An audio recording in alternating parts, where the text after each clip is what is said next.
ಇದನ್ನೆಲ್ಲ ಹಸಿ ಕಸ, ಒಣ ಕಸ, ಹಾನಿಕಾರಕ ಕಸ ಈ ಥರ ವಿಂಗಡಣೆ ಮಾಡಿ ಅದನ್ನೆಲ್ಲ ಕರೆಕ್ಟಾಗಿ ವಿಲೆ ಮಾಡ್ಬೇಕಂತ ಹೇಳಿ ಡೈರೆಕ್ಷನ್ ಕೊಟ್ಟರು.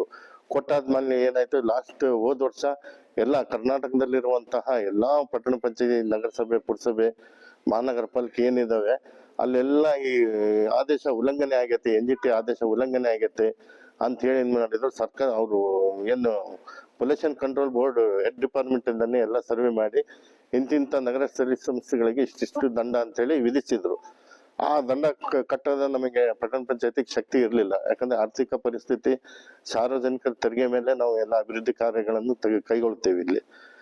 ಅದಾದ್ಮೇಲೆ ಏನಾಯ್ತು, ಸರ್ಕಾರ ಗಮನಕ್ಕೆ ಹೋದ್ಮೇಲೆ ಸರ್ಕಾರದಿಂದನೇ ಅದೇನು ದಂಡ ಹಾಕಿದ್ರು ಅವ್ರು ಸರ್ಕಾರದಿಂದನೇ ಪಾವತಿ ಮಾಡಿ ಸರ್ಕಾರದಿಂದನೇ ಸ್ಪಷ್ಟ ಒಂದು ನಿರ್ದೇಶನ ಕೊಟ್ಟರು.